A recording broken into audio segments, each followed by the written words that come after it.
पण ह्या वृषभ राशीच्या बायकाने कधी कधी असे नवरी तक्रार करतात की तुमचा शृंगार जर आटोपता का. हो, त्या सत्यनारायणाच्या पूजेला सुद्धा स्लीवलेस घालून जातात. त्या भटजींचं कथेकडे लक्ष लागत नाही. आता या गणपती उत्सवामध्ये एक भटजी अशी गणपतीची आरती करत होते, तर वृषभ राशीची एक बाई नटून थटून आली होती. ती टाळ्या वाजवत उभी होती. या भटजींची चलबिचल झाली. निरांजनाचं तामान जागच्या जागीच हलवायला लागले आणि घंटाच वाळायला लागले. म्हणून वृषभ राशीच्या बायकांनी घरात कधी बालवाडी काढू नये. मुलांचे बाबाच सारखे यायला लागतात. तशा थोड्या रसिक पण असतात बायका. म्हणजे मला आठवत एक जयसिंगराव नावाचा माणूस होता. जाड जोड अगडबंब होता. मिशा पण अशा झुपकेदार राकट ठेवल्या होत्या. एके दिवशी त्याला काय लहर आली कोण जाणे, त्या सगळ्या मिशा त्याने कापून टाकल्या. चेहरा असा गुळगुळीत करून घरी आला. पण तोपर्यंत खूप रात्र झाली होती. त्याने बघितलं आपली बायको झोपला होता. दिवा काय लावला नाही. हळूच तिच्या बेडरूम मध्ये गेला आणि तिचा हात आपल्या तोंडावर असं ठेवून घेतला. तिला जाग आली. तिने असं चेहऱ्यावरनं हात फिरवला आणि म्हणाली, राकेश काय करायचं ते लवकर कर, तो मुच्छड कधी नेम नाही. हा रसिकपणा भरपूर असतो त्यांच्यामध्ये. पुरुष काही कमी नाहीत, फार रसिक असतात. एक उदाहरण मला आठवत आहे. वृषभ राशीचा एक नवरा मोटर ड्रायव्हिंग करत होता. शेजारी त्याची बायको बसली होती. फार रंगेल लोक असतात. त्यांनी एक हात तिच्या गळ्यात टाकला होता आणि एका हाताने ड्रायव्हिंग करत होता. ती बिचारी मीन राशीची होती. हे मीन राशीवाले लोक आधी घाबरतात, मग भांबावतात आणि मग काहीतरीच बोलून जातात. आपला नवरा एका हाताने ड्रायव्हिंग करतोय बघून ती घाबरली आणि त्याला म्हणाले, अहो प्लीज जरा दोन्ही हाताने धरा. तो म्हणला, असं कसं चालेल, एक हात स्टेअरिंग वर ठेवायला नको का. सोयीस्कर अर्थ काढतात ते वृषभ राशीचे वृद्ध काय कमी नाहीत. ते पुण्याला मला एक 2-3 दिवस कोणाकडे ते राहायचा योग आला होता. त्या घरी मी गंमत पाहिली. 70-75 वर्षाचे वृद्ध गृहस्थ होते. नक्की वृषभ राशीचे असणार. पहिल्या दिवशी मला काय दृश्य दिसलं, त्यांची बायको आजी, त्याही जवळजवळ 65-70च्या असणार, आंघोळीला गेल्या. थोड्या वेळाने आजोबा चोर पावलाने उठले आणि त्याने बाहेरून कडी लावली आणि गुपचूप येऊन बसले. आजींना बहुतेक यांच्या स्वभावाची कल्पना असणारी. एक 15-20 मिनिटांनी आजींची आंघोळ झाल्यावर त्याने आतनच बहुतेक सोनेला हाक मारली, अगं पमे कडी काढ, ह्याना बघ म्हातारचळ लागलाय. सुनबाईने कडी काढली. आजी बाहेर आल्या. लटक्या रागाने आजोबांकडे बघितलं. आजोबा मिसकेला हसले. मी म्हटलं असेल काय लग्नाचा वाढदिवस वगैरे. दुसऱ्या दिवशी तेच दृश्य. मग काय मला राहवलं नाही. म्हटलं आजोबा तुम्ही ह्या वयात असे तर त्या वयात कसे. त्या वयात आम्ही दोघे आत होतो, आतनं कडी लावत होतो. असलं जबरदस्त काम आहे वृषभवाल्यांना. म्हणून वृषभ राशीच्या वृद्धांना आपण रिटायर्ड झालो ही कल्पना सहन होत नाही.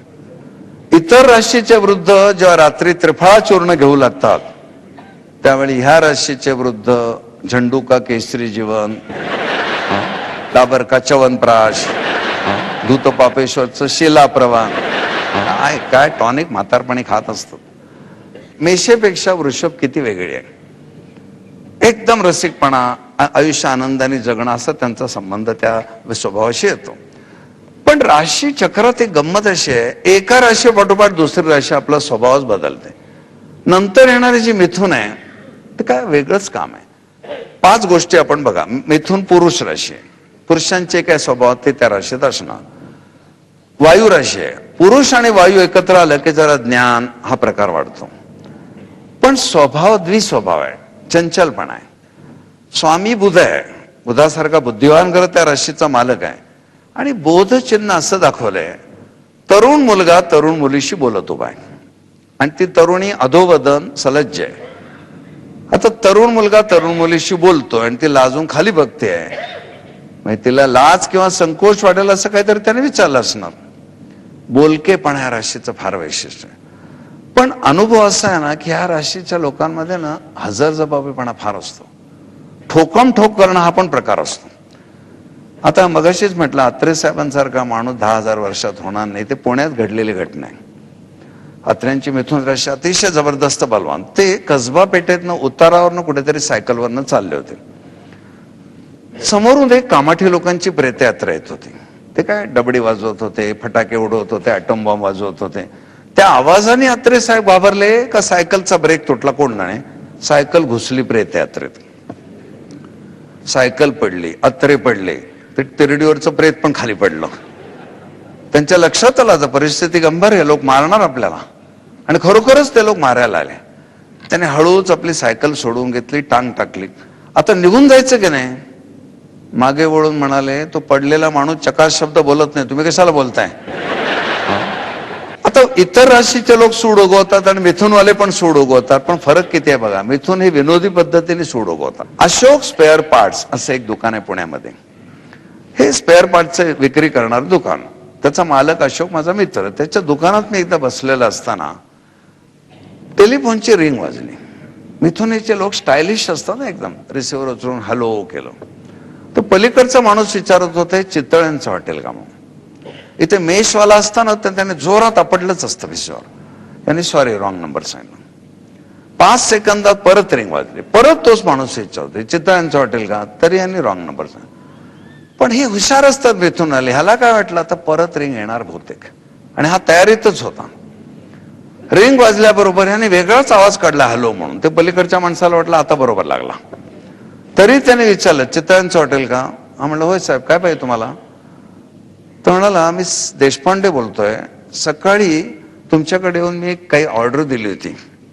त्याच्या बाजूला एक श्रीखंडाचं पण दुकान होतं मला वाटतं. त्यांनी याला सांगितलं होतं की सकाळी मिळून 10 किलो श्रीखंड द्या अशी ऑर्डर दिली होती, पण त्याला सांगा आता की पाहुणे कमी येतात तर 2च किलो श्रीखंड पाठव. हा म्हणला बरं सांगतो त्याला. याने रिसिव्हर खाली ठेवला. मिथुनेच्या लोकांना उद्योग किती लागतात बघा. त्यांनी खालनं टेलिफोन डायरेक्टरी काढली, चितळ्यांचा तो नंबर शोधला, फिरवला, ह्याला बरोबर लागला. आणि मग याने चितळ्यांना तरी विचारलं तर ते म्हणले हो हॉटेल बरोबर आहे. तर हा म्हणतो मी देशपांडे बोलतोय, सकाळी मी तुमच्या हॉटेलमध्ये येऊन 2 किलो श्रीखंडाची ऑर्डर दिली होती, ती 10 किलोची करा. पाहुणे जरा वाढलेत. ते खुश झाले. तर तो पाठवतो म्हणलं. हा म्हणला पाठव. याने रिसिव्हर खाली ठेवला. मग मी त्याला विचारले काय केलंस रे. तर म्हणाला नाही रे, त्याच्या घरी 10 किलो श्रीखंड जाऊ दे, चितळे आणि देशपांडेची मारामारी होऊ दे, म्हणजे रॉंग नंबर लागला म्हणजे काय होतं ते कळेल. पर ठोकम ठोक करण्याचे प्रकार कसे आहेत बघा. त्यांना विचार करणं प्रकार आहे, पटकन उत्तर देऊन टाकणं. दिल्लीला एक म्युझियम आहे, तिथे एक गाईड आहे, तो बहुतेक मिथुनवाला असणार. तर सगळ्या लोकांना असं काय काय दाखवत फिरत होता. ते एका शोकेस जवळ आला. तिथे एक मोठी कवटी ठेवली होती आणि एक छोटी कवटी होती. तर त्या मोठ्या कवटीकडे बोट दाखवून तो म्हणाला ही चंगीज खानची कवटी आहे. मग एकाने विचारलं ही, ती त्याची लहानपणीची आहे. काय बोलायला नव्हतं, ताबडतोब उत्तर तयार. आणि म्हणून या मिथुन राशीच्या मुलांना, हे शिक्षक लोकांना फार प्रॉब्लेम होता. एक उदाहरण बरेच दिले की मिथुन राशीचा एक मुलगा होता, तो जेव्हा 10वीच्या परीक्षेला बसला आणि प्रश्नपत्रिका हातात आली तर पहिला प्रश्न काय होता, टिपा द्या. ओ इंग्लंडमध्ये दळणवळणाची साधने कशी आहेत. ह्याला काहीच माहिती नव्हतं. याने बेलाशक ठोकून दिलं.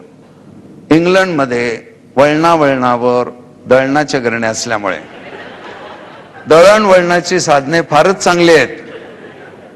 5 मार्क मिळाले हो त्याला, कारण तपासणारा मिथुनवालाच. त्याच्या खाली आणखी एक प्रश्न होता. तर ते मास्तर म्हणले बघ मी आता तुला तोंडी एक प्रश्न विचारतो, नीट उत्तर दे. मी तुला एका म्हणीचा पूर्वार्ध सांगेन, उत्तरार्ध तू सांग. बरोबर आला तर 5 मार्क देईन. बरं म्हणा. मग मास्तरने विचारलं, काचेच्या घरात राहणाऱ्यांनी, हे पोरग म्हणतंय दिवे बंद करून कपडे बदलावे. मास्तर वेडा होईल की नाही. बडबड करणं मिथुनवाल्यांचा प्रकार बराच असतो. एकदा योगायोगाने असं झालं, 3 मिथुनवाले एकत्र आले मित्र. तिघांच्या बायका खूप जाड जोड लठ्ठ होत्या. त्यांना जरा सवयच असते अतिरेक करून बोलण्याचे. ते एक मिथुनवाला म्हणला, अरे माझी बायको इतकी जाड आहे ना, परवा ती टेटवाळ्याला गेली, ते टांग्यात बसले ना, तर घोडं बसकण मारलं त्याने, तो उठलाच नाही हो घोडा. दुसरा म्हणला तुझं बरं आहे रे, मी जर रिक्षाला हात केला माझ्या बायकोने ना तर एकही रिक्षा थांबत नाही. तिसरा म्हणला, बाबांनो माझं दुःख काय वेगळंच आहे. तिचा पेटीकोट घेऊन मी लॉन्ड्रीमध्ये गेलो तर तो म्हणाला, आम्ही तंबूचे कपडे धुवत नाही. मिथुन राशीचे लहान मुलं सुद्धा फार इंटेलिजंट असतात. एका रेल्वे स्टेशनवर असा प्रकार घडला. एक गाडी थांबली होती, एक 5 मिनिटात निघणार होती गाडी, आणि आतल्या माणसाला समोर सामोशाचा स्टॉल दिसला. एक मुलगा उभा होता, नक्की मिथुनवाला असणार. त्याला म्हणलं, इकडे हा 1 रुपया घे आणि समोरचे 2 सामोसे घेऊन ये, मला आणून दे. तो जायला लागला. एवढा त्याला वाटलं असं फुकट काम सांगणं बरोबर नाही. त्याने आणि 1 रुपया काढला. म्हणलं, हे 2 सामोसे तू घे आणि खा. तो मुलगा गेला आणि थोडा वेळ येऊन त्याने 1 रुपया परत दिला आणि म्हणाला, नाही त्याच्याकडे 2च सामोसे होते. काय बुद्धी असेल या लोकांकडे बघा. लहान मुलं सुद्धा फार मजा मजा करतात. म्हणजे ह्या राशीमध्ये कसं एकदम स्वरूप बदललं. तर मिथुन राशीचा मुलगा किंवा मुलगी असेल आणि त्याची लग्नाची वेळ झाली तर पहिला विचार केला पाहिजे की त्याला त्याचप्रमाणे बोलकी प्रतिक्रिया मिळाली तर त्याचा संसार चांगला होईल. पण काय वेळेला वेगळंच काहीतरी होतं. मग त्याला अशी बायको मिळते, हा तर विनोदी पद्धतीचा माणूस. त्याला बायको मिळते, त्याला 10ला विनोद केला की 11ला ती हसते. आणि मग कसे ट्रॅजेडी होतात, एक एक गमती आपण नेहमी बघतोच. त्याच्यानंतर एक हळवेपणाचा भाग येतो, तो म्हणजे कर्क राशीचा. मुळामध्ये कर्क राशीची सुद्धा गंमत अशी आहे, स्त्री राशी आहे आणि जल राशी आहे, तत्व जल आहे. स्त्री आणि जल एकत्र आलं, डोळ्यात अश्रू येणे नैसर्गिक असतं स्त्रियांचं. पण स्वभाव कसा आहे, चर म्हणजे पुन्हा चंचलपणाला. आणि चंद्र मालक आहे, चंद्रासारखा अति शीघ्र गतीने जाणारा ग्रह त्यांचा मालक. आणि बोधचिन्ह सुद्धा दाखवलंय, ते खेकडा दाखवलंय. आणि त्यामुळे अनेक कर्क राशीच्या लोकांना नाहक भीती वाटते की आपल्याला कॅन्सर होणार म्हणून. आम्ही त्यांना म्हटलं, अशी भीती तुम्हाला का वाटते? तर ते म्हणतात, बघा ना, आपल्याकडे कर्क म्हणतात, इंग्लिशमध्ये कॅन्सर म्हणतात, आणि ह्या कॅन्सरचं चिन्ह पण खेकडाच ठेवलंय. आम्ही त्यांना विचारतो, आधी राशी आली का आधी रोग आला? राशी आधी अनादी आहे, रोगाचं नाव आत्ता ठेवलंय. आणि खरोखरच कर्क राशीचा कॅन्सरशी काही संबंध नाही. पण ह्यांना अशी भीती नाहक वाटते. पण जल, स्त्री, चंद्र हे सगळं बघितल्यावर बायकांना राशी जास्त लाभेल उघड आहे. पण पुरुष त्या राशीवर जन्माला आला तर काय होतं, तोही हळवा होतो. या हळव्या पुरुषांच्या गमती जमती सांगायच्या म्हणजे, माधव नावाचा एक कर्क राशीचा हळवा मुलगा, त्याचं लग्न झालं. अर्थात बायकोचं नाव त्याने माधवी ठेवलं. आजही मुली सासरी जाताना आईच्या खांद्यावर मान ठेवून जरा रडतात. तशी ती माधवी पहिल्यांदा सासरी जायला निघाली तर ती आईला बिलगली, तिला रडू आलं. हे सगळं बघून माधवला हुंक्यावर हुंके, हुंक्यावर हुंके. तो हुंके देतच तिच्या आईला म्हणाला, सासूबाई तिला फार त्रास होत असेल तर 8 दिवसांनी पाठवले तरी चालेल. त्या मुलीचे वडील पण जरा मुसमुसत होते. त्यांच्या खांद्यावर हात ठेवून म्हणाला, असं काय करता बाबा, तुमची मुलगी तशी माझी मुलगीच नाही का ती? दुसरा एक कर्क राशीचा असाच हळवा मुलगा होता, त्याचं लग्न झालं.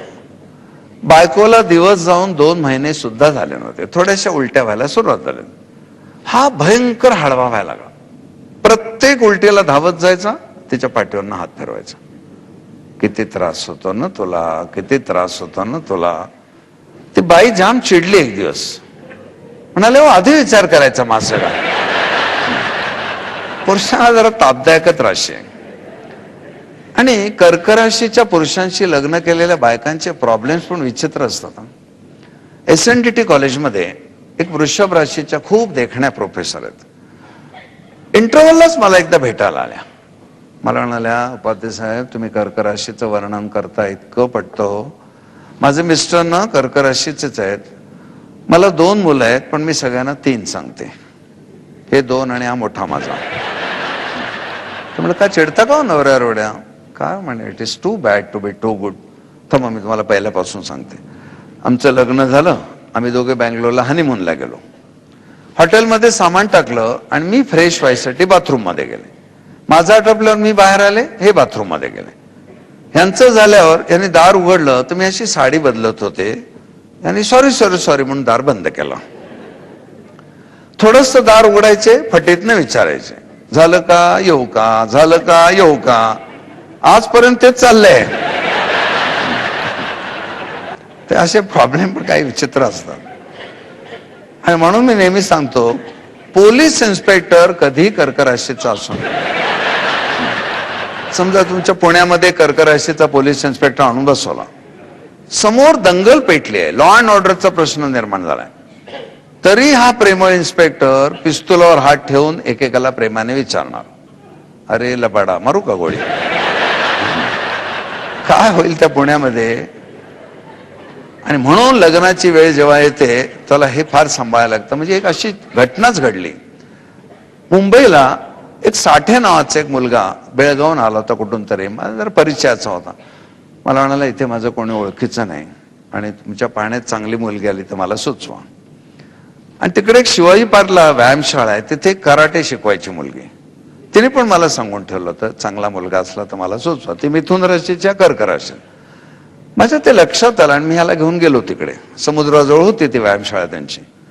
मी त्याला म्हटलं, बघ याची मला फार ओळख नाही, तुझी पण नाही, पण तुम्ही आधी ओळखी करून घ्या एकमेकांच्या. हल्लीची मुलं काय म्हणतात, क्लिक व्हायला पाहिजे. क्लिक होते का बघा आणि मग मला सांगा तुम्ही. ती शहाणी मुलगी मला म्हणते, तुम्ही बसा इथे, आम्ही जाऊन येतो. आणि मला गुरख्यासारखा बसवला तिकडे आणि दोघे समुद्रावर जाऊन बसले. 10व्या मिनिटाला ही मुलगी अशी रागाने लाल बुंद होऊन आली.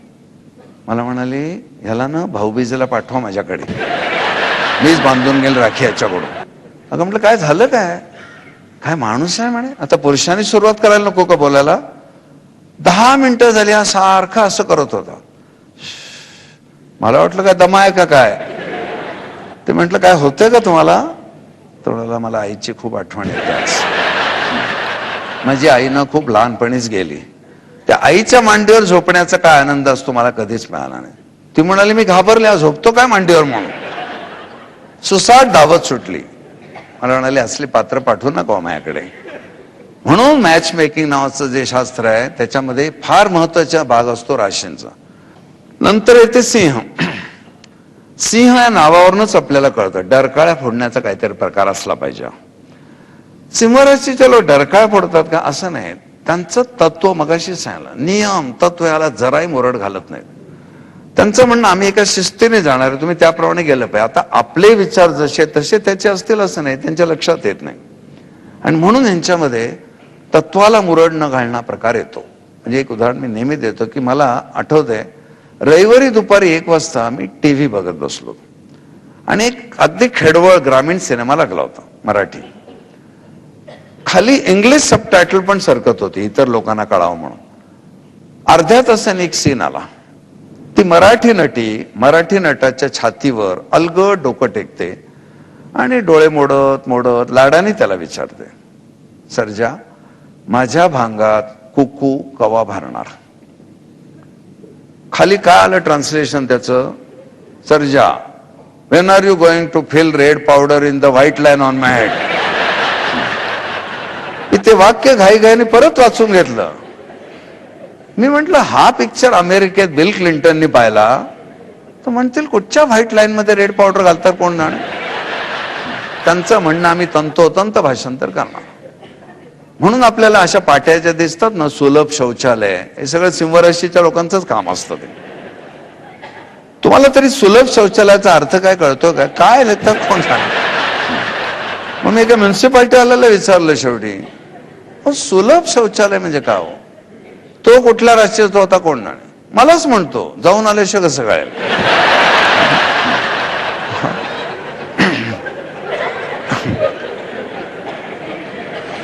एक गंमत अशी झाली होती एकदा. एक इसम घाईघाईने सुलभ शौचालयात जाण्यासाठी शिरला. दार उघडणार एवढ्यात आतला माणूस जोर जोरात गायला लागला, तन डोले रे मन डोले रे. त्याने पटकन दार लावून टाकला. बाजूचा दरवाजा उघडायला लागला, तोही आतला माणूस गायला लागला, दिल तडप तडप के कारण आहे. याने तिथल्या एका कर्मचाऱ्याला विचारलं, अरे सगळे लोक आत जाऊन गाणं का म्हणतायत? तो म्हणला, तुम्ही जा म्हणजे कळेल, आतली कडी लागत नाही. काय सुलभ शौचालय बघा. त्याचा परिणाम असा झालाय, सुलभानाच्या मुलींची हल्ली फार पंचायत झाली. सिंहराशीचा जो मुख्यमंत्री असता महाराष्ट्राचा, त्याने काय काय नियम काढले असते. सगळ्या बायकांना फरमान सोडलं असतं. हे बघा, तुम्ही काय 6 वारी साड्या नेसता, जीन्स आणि पॅन्ट घालता, अगदी चुकीचं आहे. आपली संस्कृती काय, 9 वारी. उद्यापासून सगळ्या बायकांनी नऊवारी साड्या नेसून बाहेर पडायचं. आता नऊवारी साड्या नेसून ती बाई जर लोकल ट्रेन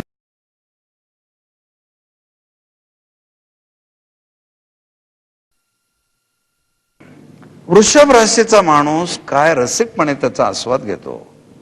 कन्यावाला बघत बसतो, आळ्या बेळ्या नाहीत ना आतमध्ये. हनीमूनला चाललेली जोडपी किती मजेत असतात. कन्या राशीच्या मुलीला सारखं टेन्शन असतं. एड्स तर नसेल ना याला. आता सुरुवातीपासून जर असं टेन्शन ठेवलं तर काय एन्जॉय करणार आहे लोक. मग साध्या साध्या गोष्टीत आपल्याला गमती दिसतात. कन्या राशीच्या लोकांनी ना पेपर मधली मेडिकल आर्टिकल्स कधी वाचू नयेत. जे वाचतात त्यांना वाटतं आपल्यालाच झाले, ते उगीच वाचतात. प्लेगची लक्षणे सारखा आपल्या काखेत हात घालायला लागतात. आपल्या घालतात तो घालतात, कोण समोर येईल त्याच्या घालतात परत. त्यांना कम्पेअर केल्याशिवाय चैनच पडत नाही.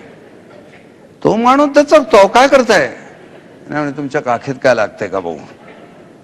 कोणाच्या काखेत काय असेल सांगता येतं का. म्हणून एक माणूस असाच होता, सारखं त्याला वाटायचं आपल्याला काहीतरी होतंय. बऱ्याचशा कन्यावाल्यांना थोडा फोबियाच असतो. डोक्यात दुखायला लागलं ना एकदम टोक, ब्रेन ट्युमरच असणार. पोटात दुखायला लागलं की अपेंडिक्स. असं एका माणसाला कन्या राशीच्या सारखं काय काय व्हायचं. एके दिवशी तो इतका अस्वस्थ झाला आणि डॉक्टरांकडे गेला. डॉक्टर नव्हते तिथे. एक मेडिकलचं पुस्तक पडलं होतं, ते वाचायला लागला. थोड्या वेळाने डॉक्टर आले तर म्हणाला, डॉक्टर हे सगळे लक्षणं मला होत आहेत, हाच रोग मला झालाय. डॉक्टर म्हणले पुढे वाचा. तर ती बाळंत रोगाची लक्षणं होती. त्यांचा विश्वासच बसत नाही. कन्या राशीचा माणूस आपल्या फॅमिलीला घेऊन प्रवासाला निघाला, त्याची एवढी तारांबळ होते घरामध्ये, शेवटी तो सगळ्यांच्या अंगावर खेक असतो. तुम्ही आधी खाली उतरा बघू सगळे. मी शांतपणे सगळी दारं नीट लागलीत का बघून येतो. त्याची बायको म्हणते, तुम्ही काय बघताय, मी पाहिलंय सगळं, तुम्हीच खाली उतरून रिक्षा वगैरे बघा. तर म्हणला, नको, तू वेंदळी आहेस, मीच बघतो. विश्वास नाही त्याचा. आता बायकांना जबाबदाऱ्या कळतात. त्याने मागचं दार चांगलं नीट लावलेलं असतं, कडी घातलेली असते, सेफ साईड म्हणून पडी पण घातलेली असते. हा पडी काढतो परत घालतो. मग लागलं. तिने गॅस सिलेंडरचं बटन नीट बंद केलेलं असतं, हा उघडतो परत लावतो. त्यांनी सगळे नळ घट्ट बंद केलेले असतात. या संशयात्म्याचा विश्वास नाही. वरवंटा घेऊन आणखी घट्ट करतो. या टेन्शनमुळे काय होतं, जळजळायला लागतं, धडधडायला लागतं, ऍसिडिटी वाढते. मुख्य दरवाजा जो त्याचं टेन्शन फारच वाढतं, कारण चोरटे इथून येतात ना. ते कुलूप काढून टाकतो, मोठं कुलूप लावतो, खाड खाड खाड खाड 10-12 वेळा ओढून बघतो. आता 12 वेळा कुलूप ओढून बघितलंय, लागले खात्री कशी नाही पटत. एक मजला खाली उतरतो, चेहरा जरा अशांतच असतो. पुन्हा वर येतो तर कुलपाला लोंबकळून बघतो. आता लोंबकळल्यामुळे उघडलं नाही, इथे तरी खात्री पडली पाहिजे की नाही. प्रवासाला सुरुवात होते, सगळे फॅमिली मेंबर मजेत. हा मात्र असा काळजीत बसलेला असतो. ह्याच्या डोक्यात एक काळजी फिरायला लागते, लोंबकळल्यामुळे उघडलं नसेल ना. कन्या राशीच्या माणसाचं एक मोठं वैशिष्ट्य आहे, त्याच्या डोक्यातलं टेन्शन दुसऱ्याच्या डोक्यात टाकलं की त्यांना हलकं हलकं वाटतं. म्हणजे बाल्कनीच्या खाली बसून समजा आता कन्या राशीचा एसमा कार्यक्रम बघत असेल, शेजारचा प्रेक्षक मजेत असतो, हा उगीच त्याला विचारतो, अहो बाल्कनी पडण्याचा संभव नाही ना. तो टेन्शन मध्ये जातो, हा कार्यक्रम बघत बसतो. मुंबईला मला आठवते गंमत, दादरला प्रकाश हॉटेल म्हणून आहे, तिथे पियुष फार छान मिळतं. म्हणून मी माझ्या कन्या राशीच्या एका मित्राला घेऊन गेलो. 2 पियुषची ऑर्डर दिली. हा आमचा कन्यावाला मित्र एकदम किंचाळला, नाही नाही मला पियुष नको, मला सरबत सांग. म्हटलं का रे, घे ना.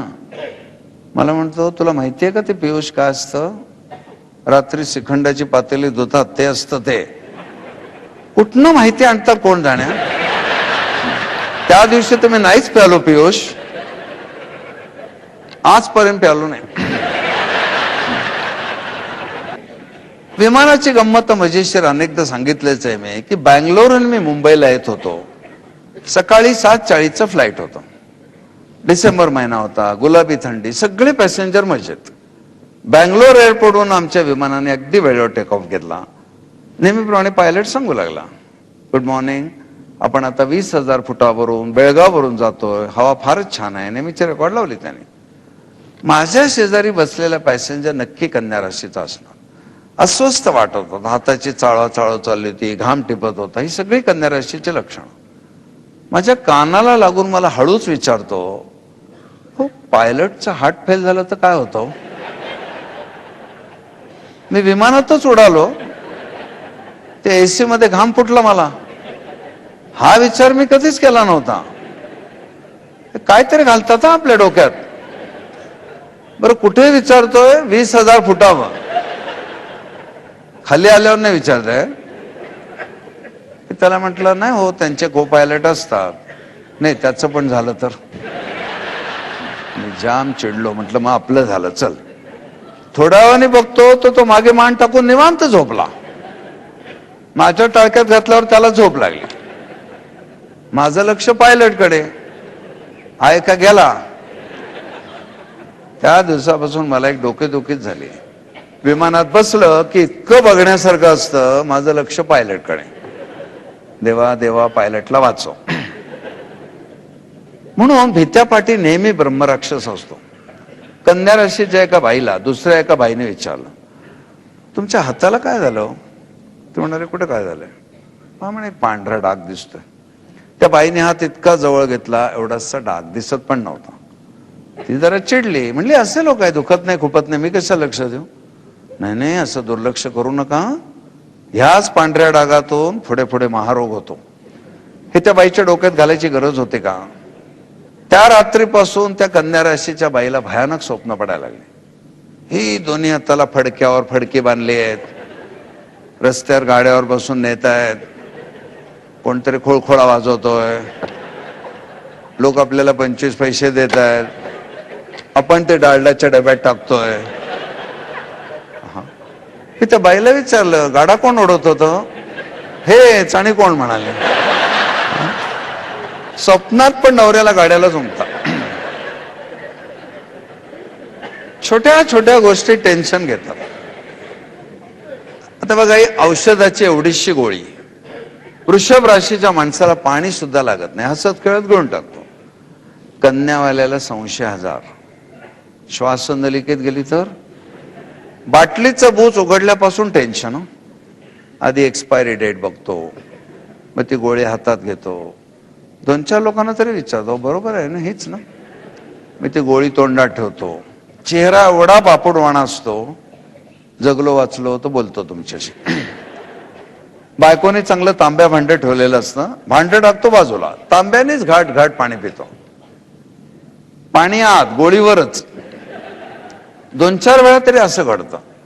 मग त्याला जाणवतं गोळी जाते. सारखा छातीवरनं हात फिरवतो.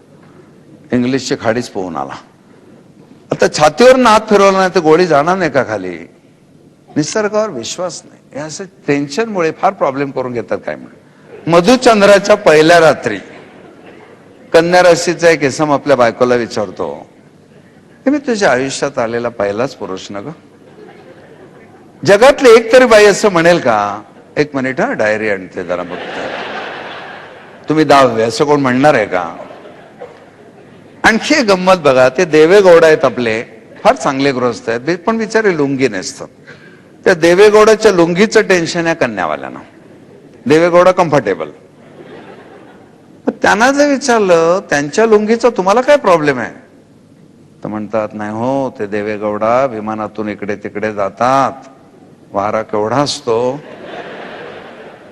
यांना टेन्शन येतं. लुंगी उडाली आकाशी तर काय होईल? मग काय गरज आहे का त्याचं टेन्शन घेण्याची? 9 वर्षापूर्वी आपले वाजपेयी बसमधून पाकिस्तानचा दौरा करून आले. आपण सगळ्यांनी टीव्हीवर पाहिला होता. पण कन्या राशीचा एक इसम मात्र 1 तास मान लटकवून बसला होता. त्याच्या मित्राने विचारलं, काय झालं रे? कमाल आहे रे वाजपेयींची. दिल्लीहून अमृतसरला आले, तिथून बसने वाघा बॉर्डरला गेले, तिथून लाहोरला गेले, वाटेत केवढे सत्कार झाले, बाथरूमला पण नाही गेले. त्याचा मित्र म्हणला, तुला काय माहिती, गेले असतील. छे, कुठे दाखवलं? अरे कॅमेरा काय त्यांच्या मागून जाणार का? वाजपेयी सांगणार, भाई और बहनों जाके आता हूं.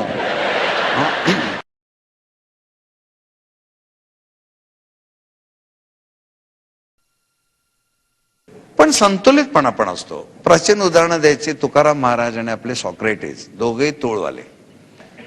तुकाराम महाराज एकदा ऊसाची मोळी घेऊन येत होते आणि वाटेत मुलं सगळी मागायला लागली. संत असते, प्रत्येकाला एक एक ऊस देऊन टाकला आणि एकच उरला. तो घेऊन घरी आले तर बायको भडकली. तो ऊस घेऊनच काडकन पाठीत हाणला, त्याचे 2 तुकडे झाले. हे म्हणतात, तू किती चांगली आहेस ग, एक तुकडा तुझ्यासाठी ठेवलायस, एक माझ्यासाठी ठेवलायस. इतका संतुलितपणा त्यांच्यात होता. सॉक्रेटिसची बायको तर एकदा भयंकर चिडली, फार भर वाटेल त्याला तशी बोलली आणि शेवटी नवरे शांत राहिले, बायकांना आणखी राग येतो म्हणून त्याच्या डोक्यावर असं बादलीने पाणी ओतलं. तरी हा गृहस्थ शांतपणे म्हणतो, विजा कडाडल्यावर पाऊस हा पडणारच. इतकी शांती ज्या माणसाच्या ठिकाणी आहे, तो मेष राशीच्या मुलीला आवडेलच असं नाही. बऱ्याच वेळा असं होतं, वृषभ राशीची बाई आपल्या नवऱ्याला सांगते, हो मला जरा ब्युटी पार्लर जो उतरवा आणि 1 तासाने न्यायला. तो बिचारा तिला उतरवतो. म्हणतो त्या ट्रॅफिक मधनं पुन्हा कुठे येणार. ती गाडी बाजूला पार्क करतो, काचावर करतो, AC लावतो, काहीतरी वाचत बसतो. 2 तासांनी ब्युटी पार्लरच्या बाहेर येते, गाडीच्या काचावर टकटक करते. हा तिलाच विचारतो, कोण आपण, काय पाहिजे आपल्याला. ते म्हणते, चावटपणा करू नका, दार उघडा. दार उघडल्यावर त्याला कळतं आपलंच ध्यान आहे. मग तो म्हणतो, नारद मुनी काय झालंय तुझा असा. म्हणजे या बायका येतात त्या सुद्धा अवघडलेल्या असतात. वृषभ राशीच्या बायका जाताना बऱ्या असतात, ब्युटी पार्लर म्हणून येताना एवढ्या अवघडलेल्या असतात, हाक मारली तर असे एकदम बघू पण शकत नाही. ते कॉलर लावलेल्या माणसासारखं हळूहळू बघतात. म्हणजे त्यांना हा एवढा नटाला पटायला सांगितलंय कोणी. बरं, त्या लिपस्टिक लावलेलं असतं, डार्क लिपस्टिक लावलेल्या बायकांना प म्हणायचं नसतं. प म्हटलं की लिपस्टिक बिघडतं. नवऱ्याचं नाव असतं प्रभाकर, मग त्याला हाक मारते, भाकर भाकर. अरे कोणी सांगितलं एवढं नटाला मोरड्याला. पण न्यायाधीशांना लाभणारे राशी, न्यायदान करावं तर तोड राशीच्या माणसाने जरा इकडे तिकडे असंतुलित होणार नाही म्हणून तिकडे जो तराजू दाखवलाय आणि डोळ्यावर पट्टी बांधली. ती न्यायदेवता आंधळी नाहीये, समोर मुलगा आहे का भाऊ आहे बघायचं नाही आणि संतुलित न्याय द्यायचा, असं त्याचं उदाहरण आहे. म्हणजे एखाद्या चांगल्या ठिकाणी ऑफिसमध्ये वगैरे तोळेचा माणूस जर असेल ना, तो कोणावरही अन्याय होणार नाही, काळजी घेणार. काही ठिकाणी उलट प्रकार पण घडतात. पुन्हा बघा, दुसरी राशी पाठोपाठ येते, ती वेगळीच आहे, वृश्चिक. वृश्चिक म्हणजेच विंचू. आता विंचू हे ज्या राशीचं बोधचिन्ह ठेवलं आणि अशी नांगी काढली आहे त्यांनी, मग स्त्री राशी आहे, पुन्हा जल राशी आहे. आता स्त्री जल पाहिलं तर ती कर्केसारखी प्रेमळ पाहिजे. ती आहे प्रेमळ, पण तिचा स्वभाव आहे स्थिर. मालक आहे मंगळ, भयंकर क्रुद्ध होणारा तो ग्रह, आणि बोधचिन्ह आहे विंचू. आता 5ही गोष्टी एकमेकाच्या विरुद्ध आहेत बघा. जल आणि स्थिर. तर पाणी जर असं स्थिर राहिलं तर किडे पडतील त्याच्यात. जल आणि विंचू, मी जर तुम्हाला सांगितलं ही नदी आहे ना, इथे पोहा हरकत नाही, थोडे विंचू आहेत पण काही प्रॉब्लेम नाही, मला नाही वाटत कोण उतरेल पाण्यामध्ये. पण कालपुरुषाच्या म्हणजे मानवी शरीराच्या गुह्येंद्रियावर, सेक्स ऑर्गन्सवर ही राशी पडत असल्यामुळे थोडं काहीतरी लपवण्याकडे वगैरे कल असतो त्यांचा, आतल्या गाठीचा वगैरे पण स्वभाव कधी कधी असतो. पण असं म्हणतात की वृश्चिक राशीचे जे माणसं असतात किंवा बायका असतात, त्यांच्या जिभेच्या टोकाशी फार ताकद असते. म्हणून घरामध्ये वृश्चिक, आता कर्क राशीची बाई असते, आपल्या तान्ह्या मुलाचं पूर्ण पुरुषात रूपांतर करायला त्या कर्क राशीच्या बाईला 20 वर्ष लागतात. पण त्या पूर्ण पुरुषाचं पूर्ण मूर्खात रूपांतर करायला वृश्चिक राशीच्या पत्नीला 20 मिनिटे पुरतात. त्यांच्या जिभेच्या टोकाशी ताकद असते. अर्थात म्हणून वृश्चिक काही वाईट नाही, विंचू वाईट नसतो, पण नांगीवर पाय दिला की मग तो सोडत नाही, मग ते का फुलपाखरू नाही. वृश्चिक हे खरोखरच मोठी ताकद आहे, पण फटकळपणा त्यांच्या रक्तात भरलेला असतो.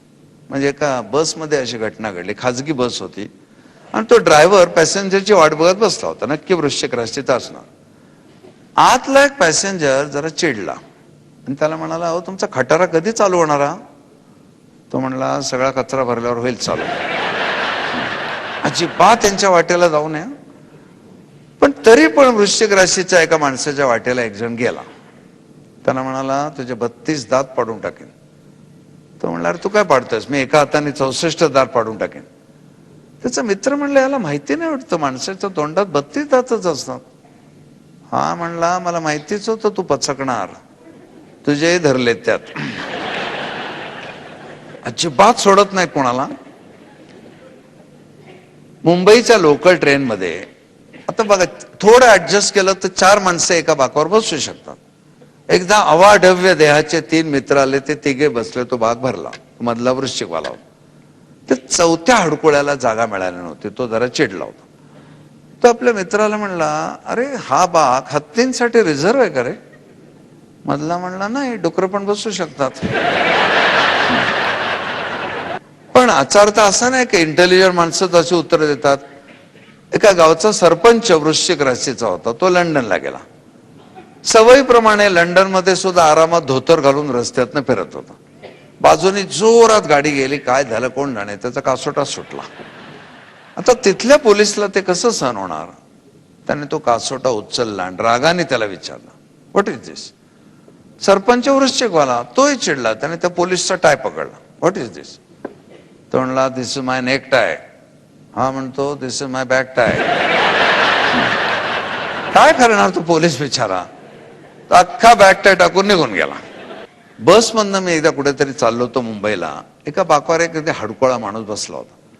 मधल्या स्टॉपवर एक झाडझूड बाई, कोळीण होती, बहुतेक मासे विकून आली होती, ती टोपली रिकामीच होती. दबक्कन त्याच्या शेजारी बसली. तो बिचारा अंग चोरून बसला होता. तरी ती बस हल्ली, त्याचा थोडा धक्का लागला. ती वृश्चिक राशीची असणार. फाड फाड फाड त्याला शिव्या द्यायला लागली. तो कर्क राशीचा असणार. डोळ्यात पाणी आणून म्हणाला, काय बोलताय तुम्ही? माझ्या आईसारखे आहात. तुझा बाप कधी आला होता माझ्याकडे? म्हणून आता तरुण मुली इथे ज्या बसल्या त्यांना लगेच कळेल की वृश्चिक राशीच्या मुलाचं स्थळ आलं तर आपण काय काळजी घ्यायला पाहिजे. असं कितीतरी मोठं मार्गदर्शन याच्यातून होऊ शकतं. आणि बायकांचाही प्रकार तसाच आहे थोडा. वृश्चिक राशीची बाई असेल आणि कर्क राशीचा नवरा असेल, त्याचे काय हाल होतील आपण सहज बघू शकता. तर हा विंचू अतिशय मोठा शक्तिवान आहे. मग अशी माणसं काय कमी महत्वाची नाहीत. पोलीस ऑफिसर आहे, मिलिटरी ऑफिसर आहे, अशा ठिकाणी जिथे डेअरिंगची आवश्यकता आहे तिथे यांचं केवढं मोठं महत्व अर्थात असणार. पण सूड जे उगवतात किंवा पटकन कोणावर असं काही आणि ज्यांचा अन्याय झाला तर उत्तर द्यायचं तर वृश्चिकवाल्याने द्यावं. म्हणजे अशी घटना घडली. एका बाईचा नवरा रोज रात्री घरी उशीर यायचा, वृश्चिक राशीची बाई. एके दिवशी अचानक संध्याकाळपासून लवकर यायला लागला. तिच्या मैत्रिणीने 8 दिवस पाहिलं ते आणि म्हणाले, काय ग तुझे मिस्टर आले खूप लवकर येतात घरी, काय जादू केलीस तू? ती म्हणली, कसली जादू ग? 8-10 दिवसापूर्वीची गोष्ट आहे. रात्री 1:30चा सुमार होता. मला असा लॅचचा दरवाजा उघडल्याचा आवाज आला. आतमध्ये येऊन बूट काढतायत हे पण कळत होतं. अंधारामध्ये हळूच माझ्या बेडरूम मध्ये शिरायला लागले. तेवढ्यात मी अगदी व्याकुळपणे म्हणाले, काय रे राकेश, किती उशीर करायचा, केव्हाची वाट बघते मी? तेव्हापासून जयंता लवकर यायला लागला. मग अशी उत्तरं देऊन पलीकडच्या माणसाला नामवून ही पण एक कला असते आणि ती त्यांच्यामध्ये जरूर असते. आणि म्हणून एक उदाहरण फार प्रसिद्ध आहे की त्या स्मिता काकू कन्या राशीच्या, टिपिकल चिकित्सक संशय स्वभाव त्यांचा. पण त्यांच्या घरी ती शेवंता नावाची वृश्चिक राशीची तरणीबाण मोलकरीण होती. शेवंताला या बाईंच्या कटकटी स्वभावाचा फार त्रास व्हायचा आणि तिने मनाशी ठरवून टाकलं होतं या बाईंची खोड मोडायची एकदा.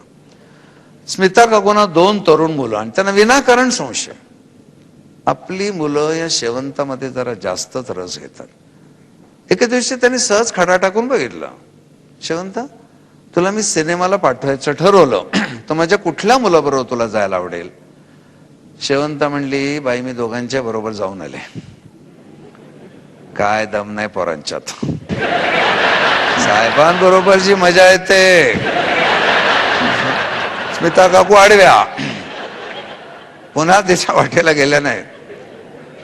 तसा सगळा स्वभाव लक्षात घेऊन वृश्चिकेच्या मनुष्य कसं आहे, अग्नीसारखा आहे, फार जवळ गेलं तर भाजेल, लांब गेलं तर ऊब मिळणार नाही, सुरक्षित अंतरावर बरा असतो. तर धनु म्हटल्यावर काही लोकांना धन वाटतं, पण खरं तसं नाही, ते धनुर्धारी या अर्थाने त्याच्याकडे बघावं. पुरुष राशी अग्निराशी आहे, अर्थातच आक्रमक आहे. परत त्यांचा मालक आहे गुरु, म्हणजे जरी आक्रमक असले तरी संतुलित आहेत, संयम आहे, संस्कृती आहे. आणि बोधचिन्ह असं विचित्र आहे, एअर इंडियाच्या गाडीवर असतं, अर्धा घोडा आहे खाली, वर माणूस आहे. धनुष्य ताणलंय पण बाण सोडत नाही. आता बाण सोडायचं नाही तर धनुष्य कशाला ताणतोय तो?